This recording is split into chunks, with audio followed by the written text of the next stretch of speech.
Hey guys, and welcome to Phantom Brave PC edition, I suppose. So, if you've been around forever, and last year you watched my Makai Kingdom playthrough, then you might be, Phantom Brave is going to look familiar to you. Phantom Brave it just came out, the PC port just came out today on Steam, but it was in that same cycle that Nippin Ichi did forever ago, where they were releasing a new strategy RPG or tactical RPG every year or two. There was Disgaea, Phantom Brave, Makai Kingdom. I think La Pucelle was the first one, and then Soul Nomad was the last one. They were all out on the PS2, bam, bam, bam, and then they're their go-to games that every time there's a new platform, they start porting them. So, PSP got ports of all of them, although not all of them got, Western releases. I don't think the La Pucelle PSP port or the Makai Kingdom PSP port got Western releases. Phantom Brave actually got ported or remade again on the Wii, and now it's been ported to the PC. And I thought, well, I just finished Zero Time Dilemma. This just came out today. It's about time I start something new. So let's go with Phantom Brave. On the one hand, it'll be... I did finish Phantom Brave. I think I did everything except beat Bale, which is about as far as I go on every Nippin Ichi Software game that they've ever released. Is I go basically 99% of the way in. I'll do everything except beat Bale. There's something about having to grind for, thousands of hours to beat Bale. That's too much for me. But I remember liking Phantom Brave a lot. It's in the same half as Makai Kingdom. Once we get into the tutorial here, you'll see why I always think of it as the sister game to Makai Kingdom, as opposed to La Pucelle and Disgaea and Soul Nomad that were way more the other half of the game design strategy direction that they take with these. While the opening cutscene is here, I'm going to talk over the characters here, and I want to talk about Phantom Brave PC as a port of the original PS2 game, because I originally played it on the PS2, and now I'm replaying. I don't think I ever played the PSP port or the Wii remake, and now I'm playing this Steam port, and as far as my computer, frame rate's okay when I'm not recording. Frame rate's a little sucky when I'm recording. The biggest problem I have to address, and if you're interested in playing this at all, this may or may not be the killer feature here for you.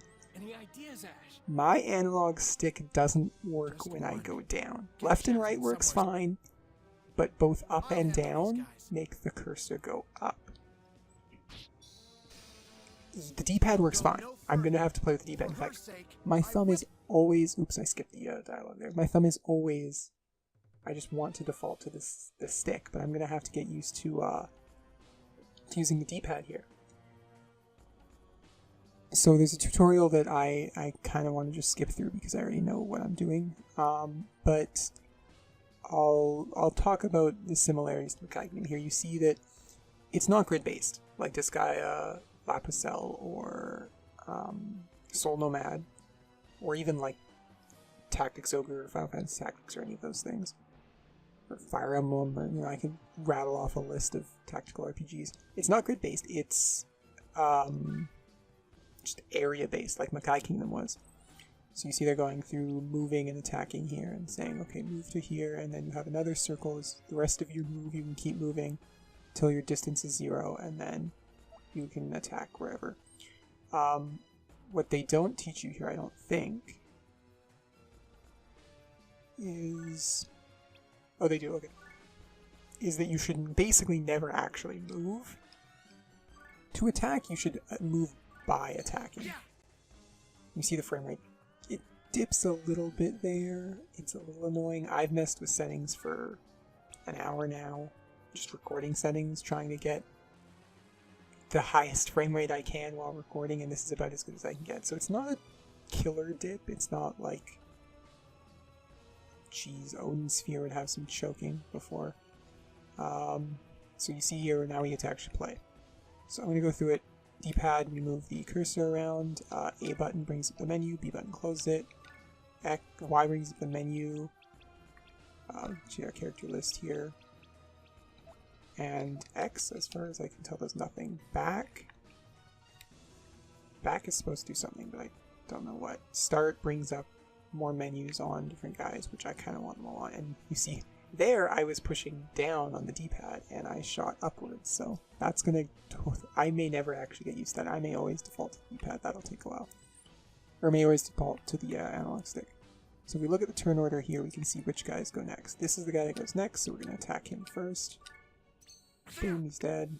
It's the tutorial, so they're not going to survive more than one hit. And we're not going to bother moving, we're just going to end our turn where he was, because we get to go next.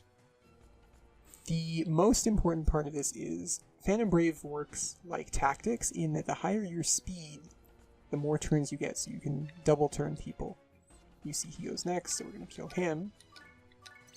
Boom. We look at the turns on the side, and if we end our turn here, he will actually still get to go because we've done so much. So I'm going to move out of his way, then end, and then can I attack him? I cannot. So because we double turn, we move here, then end, then attack him. So just like in tactics, the most important the most important stat is going to be your speed. Is it over?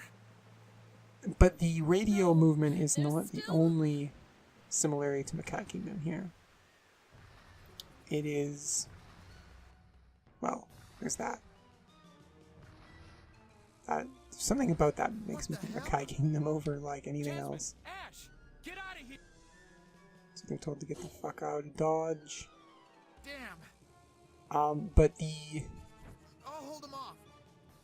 Wait. Confine system, I guess you'd call it. In Makai Kingdom, you had to summon guys by confining them into items, and then their unit stats depended on the items that they were confined to when you made them. In Phantom Brave, you do a very similar thing, but not at character creation like you did in Makai Kingdom. In Phantom Brave, you do it during... I'm just skipping through the dialogue here, it's not important at all. The green-haired guy is Marona's dad. Blue-haired woman is her mom. Ash is the third guy. You pick it up. I'll try and pay more attention to the cutscenes more, but I was never really a big fan of this one's story. I don't know who the fuck that guy is. I don't really even remember the story like at all. So those bodies back there must be yours. I'll get into like Phantom Brave confining soon. Let's see what's actually going on here. So the idea is that the three of them were heroes. Blasphemy incarnate, dark Eborius! And everybody died fighting this thing. And then this guy just comes in and wrecks it. He looks like a bad guy, I think. Not yet. Might be the red eyes, might be the dark armor. Might be the fact that he requires dark power. Maybe I've just been watching too much Yu-Gi-Oh, but he looks like and sounds like he could be a Yu-Gi-Oh villain. So 8 years later, that's our prologue for the start of the game. All those characters you've seen are basically relevant except for Ash, and even Ash, I never really like using Ash like at all. So here we have Marona. She's our protagonist. She's got to be what, like 10 or something? Today is the day she goes on a Pokemon Go adventure. What is it, Ash? Now, Ash died fighting that monster. Marona can see spirits. Huh? So all your units in this game outside of Marona are spirits. Kind of like how in Makai Kingdom, your only real unit was Zeta, as the book. And you just move... clothes were too small for me anyway. Well, I mean, you kind of move Zeta around. It's much cuter. Marona actually moves around. She has legs. Zeta did not have legs. You had to toss Zeta around the map. So there's a slight difference there. Sometimes you have to speak up. We find out here that Marona is some kind of odd jobber. Say that, Ash. And Ash is complaining that she doesn't get enough payment for her jobs. Even that little girl called you the possessed one. And that people are apparently scared of her because she can see Something Mom and spirits. Dad used to say when I was little. said, people will judge you because they can't understand your gift. This is a story that's been Don't told many hate them. times. You That were if somebody blessed with special that gets power so you bullied. can help people. Grow up compassionate and kind. One day, Blah, everyone blah, will come blah, to blah, like blah. it, right? Martin just wants friends. Yep. So, you don't think it's more important for me to make people happy than to make money? Well, they weren't exactly happy either. Don't worry, Ash. It's like my parents said. One Just day... quotes your parents all day. I'm noticing I have dead pixels on my screen, but they're not showing up in the recording, so that's Morona, a relief. who lost her parents at age 5. Oh, she's 13, turned okay. 13 years old this year. I wasn't too far off. Morona lives here on the island and still holds on to the This is the beliefs which her parents voice of instilled in her. The love interest As from for Makai Ash, Kingdom.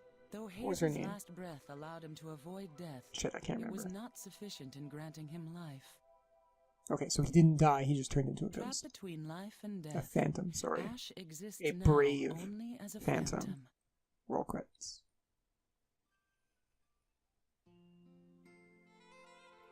So she's alone on the secluded island with a mailbox and a ghost. And here we have this game's printies, the bottle mails. Oh, wow! Look at them all! These are how Marona gets her new missions. Wait, Morona. Let me check. Ash is very overprotective and worried about how the bottom mails will just knife her. Bottom mail gangsters. Jumping out of your mailbox. Robbing your little girls. I don't know why that one's red. More insulting letters. Why? Okay, so people aren't actually mailing her missions, they're mailing her insults. They were both the wrong address. Again? Why do so many C-mails end up here by mistake? Looks like this one's the only job offer. Okay, so that's why it's red, it's got a job inside of it. It came in the emergency bottle, so the client must be pretty Oh, well it's an off. emergency bottle, there we go, we're learning things. I don't remember like anything about this plot or Going setting. to Terra Firma. I only really remember mechanics about the game. I remember Just make sure they pay us 2 in or full. 3 tricks we can do on the island at the Once we beginning have here. enough money, we can make an offer on this island to Sienna. Yep. No more worrying about higher rent or being evicted. It will But probably be a as soon as while the before cutscene we ends, we can afford actually to start buy talking about the the mechanics of island. the game. But right now, we need to help the people of Terra Firma. Well, there we go, we got Yeah, I their know. overarching goal is to buy the island so they don't have to pay rent. But we're chromas, Morona. There's nothing wrong with expecting our fair share. Your parents worked as chromas to raise you. And chromas are basically just mercenaries. Odd jobbers. Thanks very much. Would you mind taking this rent money to Sienna for me? And Sienna's their landlord. A nice ka-ching, and I'll paddle as fast as my tiny limbs will allow. that voice. Oh man. Props to that voice actor for trying so hard. Alright, are you ready? I can't wait to find out what people in Terra Firma are There's something like. about this like side view sprite thing that Makai Kingdom did Ash only has in I watched think the Morona intro grow up video, and kept then her safe Soul from Lament harm. does it like all the time. But this guy As never the did only it. survivor, I he don't know felt why. it was the least he could do. And I think I'm glad this guy never did it because Morona I has don't inherited really the like it. stigma attached to her parents' abilities. So we're just getting some Ash character and vowed setting that he introduction would here, always protect her. which I feel like they've set up enough already that I didn't need the narrator to tell us. So here we are. Morona is a Jill of all trades. I think I skipped over Ash's dialogue there. Made them for the better. So we have this ghost. I think he's basically the island's butler. And he says we get some new units.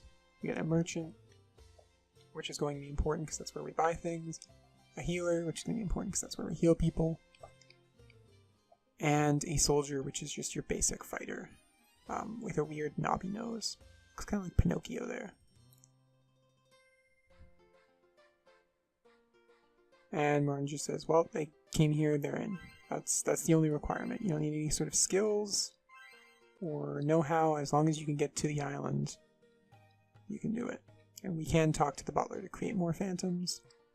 And if we want to travel anywhere, we use the mailbox. The mailbox is our warp gate, our whatever else you want to, other things the other games used. Talk to the merchant. She needs shipment.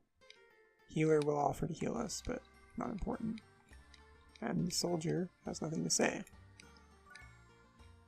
We have nobody to summon, which is an important thing that we will go into before or later. We can take people off the island, and we can create new people. We can create soldier, dungeon monk, merchant, healer, witch, Valkyrie, fighter. For now, let's make a witch. I'm just gonna. Oh, we don't have a. Oh, we don't have a random default name thing. That's gonna cause problems. Let's enter. Oh, okay, there we go. I can't go back though, so it looks like I'm stuck with whatever her name is. I'm not too concerned about it. That's fine. And we're also going to need the dungeon monk. You see there we have...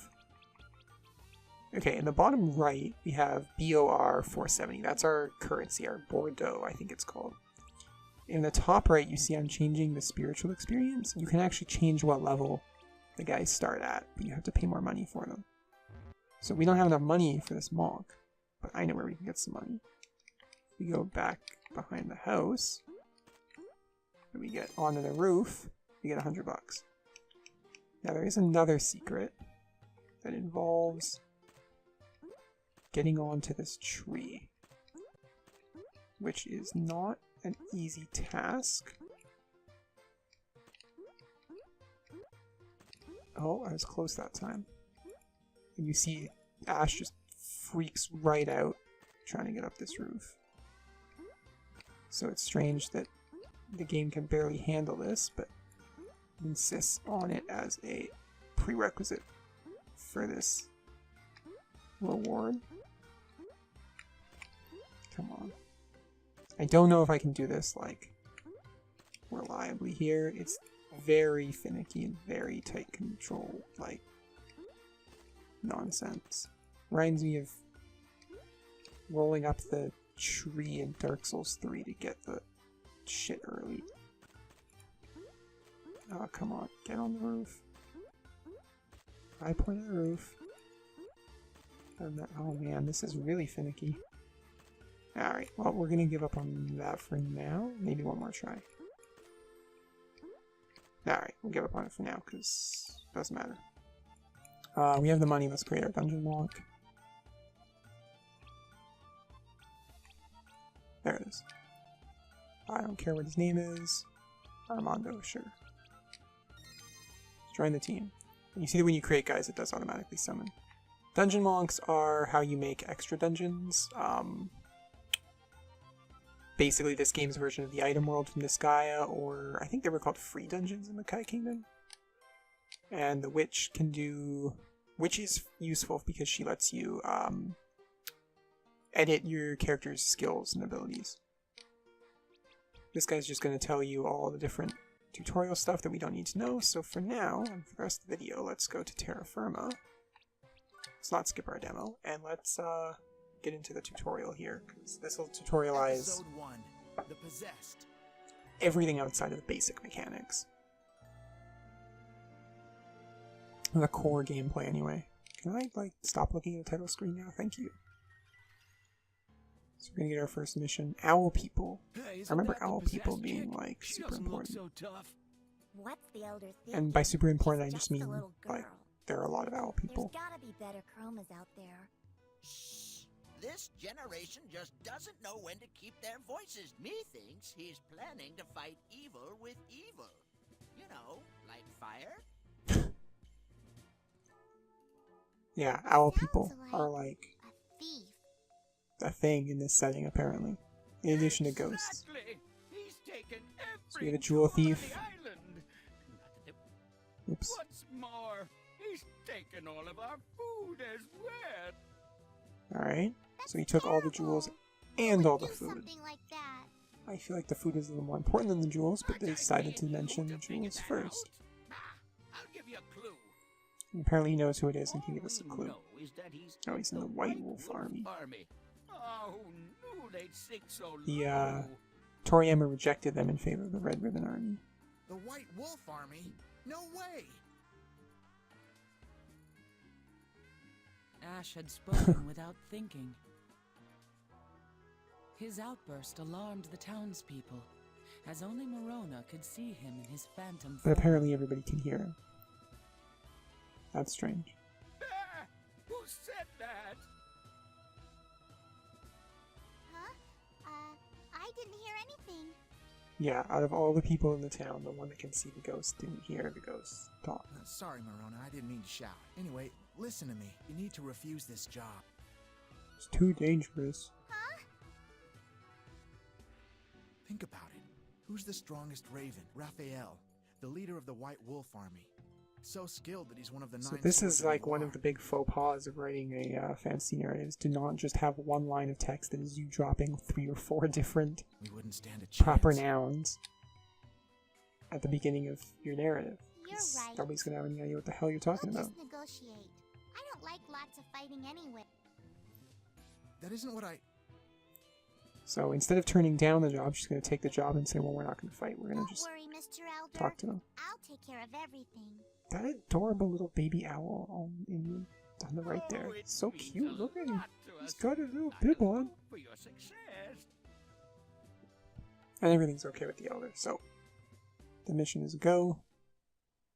And this should, oh god, there's more freaking cutscene. What? Look at that like weird mermaid chick in the background. Oh, there it is. It's gonna shit on her. No. What are you doing? Do you want to end up possessed too? Stay away from her, do you hear me? Stay away! Overprotective owl mothers. Looks like Stonehenge in the background. Right behind Morona. Morona. It's okay. Everybody's Ash. scared. Okay. Let's actually do our mission. We can play a tutorial. Yes, that's what I wanted to do.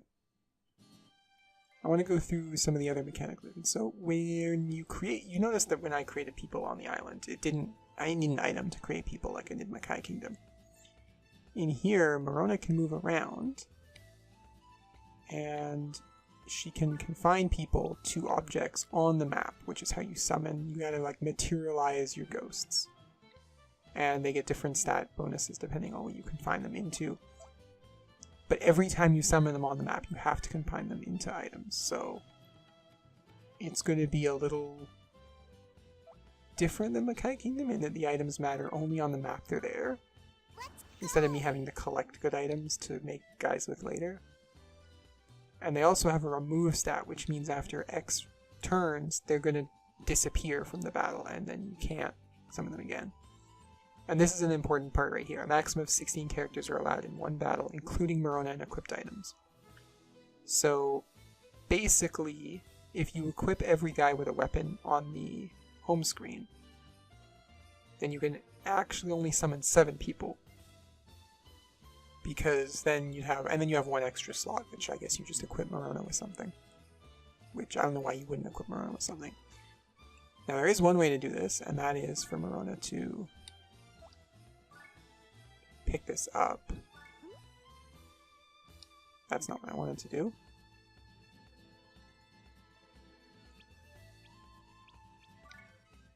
I guess I can't lift things yet, so we'll have to confine Ash. Let's confine the witch instead. And I guess we'll just confine other people here. Why not? Confine! Screw Ash. And then we'll attack that. No damage. Solid. Alright. Attack. Profit punch. More damage, more money. Sure. We gotta do it. Ready, team? Did it not do it? I don't get it. Attack, shock, ice. So we gotta get closer. Now, casters are when you have to Come here. actually cast, or like use your attack after. So because I refuse to use Ash, we're probably going to lose here. Well, maybe not lose, but we're not going to do well. Is there no more items for me on this map? Great. Move back here and we'll attack from behind. I don't think there's like backstab stuff.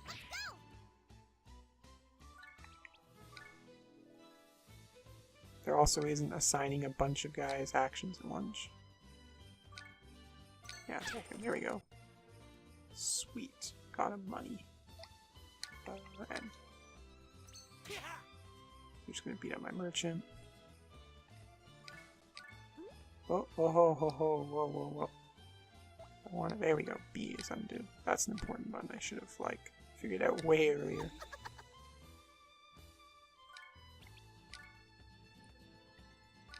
Don't think Marana is gonna do any damage. Oh, now she's doing damage.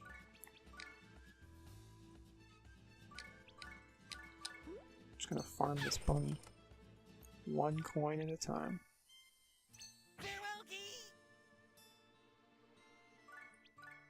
Shock it again. I should kill it. There we go, got it. Stage clear. Charging bonus. Everybody gets some experience. Everybody I summon anyway, and now they'll teach us equipping things. This is an important part. So, we have options, they say. There's a sword that Marona can wield, or we can have Ash wield it, if we confine him to something. So they want us to confine him to a bush. Let's go! And then they want us to end our turn. And then finally with Ash, pick up the sword and beat the shit out of the rabbit. Or we could confine somebody to the sword and have them just go nuts on everything. And there's something about getting items from maps that I'm going to have to remember how to do. And I think it's that, like you have to equip an item and then you take it home with you kind of thing. So I think we are going to roughly follow this. We're going to basically do it the way they want us to. Let's go. Albeit a little differently. Because I don't like using Ash. It ends up becoming like a crutch where Ash is your only good character. Select throw and you can throw it and then other people can pick it up. And yeah, basically the same lift and throw stuff from Disgaea. Now we're gonna, I'm using a stick again. I'm gonna confine. Let's confine the merchant. And we'll also confine Iris. And we can confine one more person. Thinking we confine. Let's go! Oh, okay, that's what it is when you confine, everybody has a different take-home percent. That is the percent chance that you get the item you confine them to. That's what it was. So Achilles has a 50% chance of taking it home. But that's fine. And their action. Attack, ice, shock. So they will move. And... Oh, I thought the bunny was going to pick up my fucking sword. Got real worried for a second there. Okay. Lift the sword. Attack. And we can't do the snake beater here because we don't have enough skill points for that weapon type. You can also apparently learn ice from this sword. Or maybe because somebody else is using it, I don't know. Let's just hit the rabbit. And align our action. No, might as well confine another person, I figure. Let's do it! Let's have him come over here and strike it. The return skill is for getting out of the optional dungeons, by the way. Can I get both of them? Yes. Boom, level up.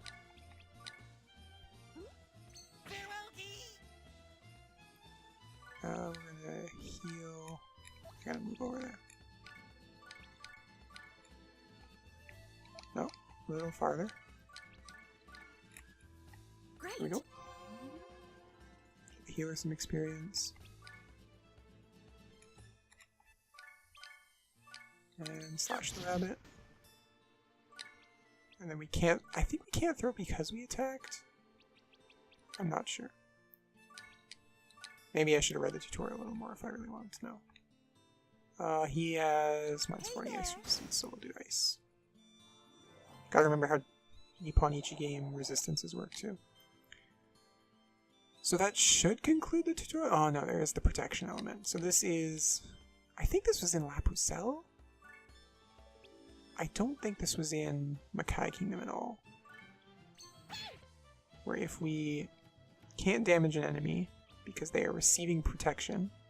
See, every object in the game can send and receive protection. So you've got the rabbit sends nothing, but it's getting 4 because the tree is sending 4 to the rabbit. But if we take that item, then we get different things. And if we confine somebody to an object that is receiving a protection, the unit will receive that protection. So if we confine Ash here, because the tutorial wants me to use Ash, now he's got HP heal 30%. As long as the guy sending it isn't destroyed, so... We can destroy the object that is giving the protection as well. One effect, well, 2 means 2. We should have confirmed where each effect is coming from. So yeah, some people can have multiple ones because they might be receiving them from multiple different places. Seems pretty basic. Now this tree we'll need to destroy. So we're going to confine Achilles. He's going to attack that tree. And end. Ready, T? That's fine. Just gonna get hit. We'll attack the tree. You're running inside him. Yes, I know that. We're gonna smash the tree. And I kind of want to confine in that tree. I need to move a little bit.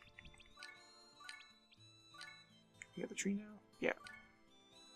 Put Iris in, just because might as well go all in on casters. Casters always seem to be really OP in these, like, games. At least, like, early game. Just because int scaling, I think usually int just scales better. And now what we've got, I think, is she is giving the HP healing to the soldier. Attack, ice, no, shock. No, she can't do anything, so she's going to end.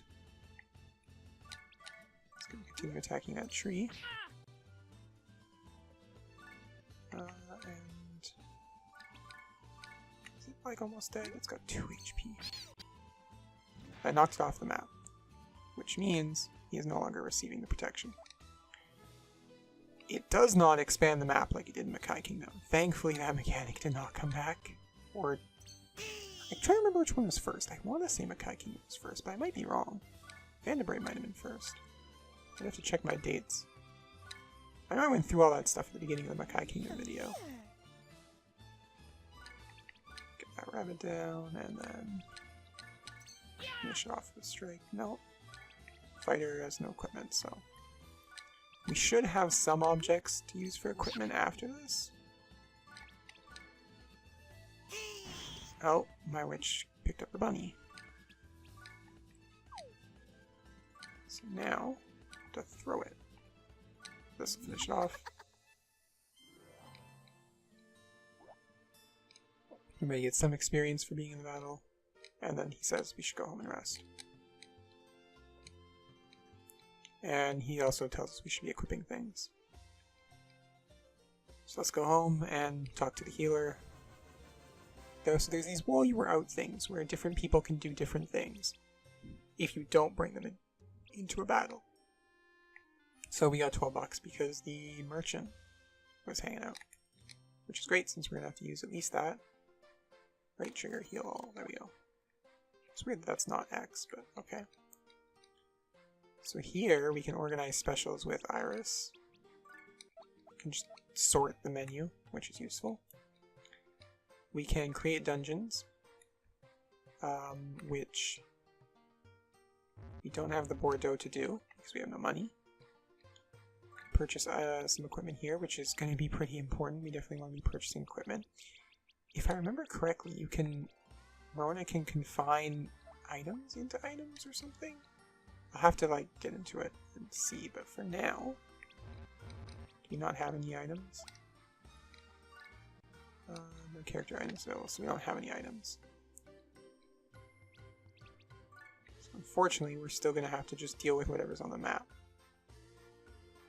And I think, given our time, this should probably be the end of the episode. So, this will be episode 1 of Let's Play Phantom Brave. Starting next episode, we'll actually get into a real map instead of just doing tutorials and talking about the game in general. But thanks for watching, guys. I hope you enjoyed the video. If you did, click the like button. Show your support. It helps a whole lot. And if you want to see more from the channel, make sure you subscribe. Thanks for watching, and I'll see you next time. Bye for now.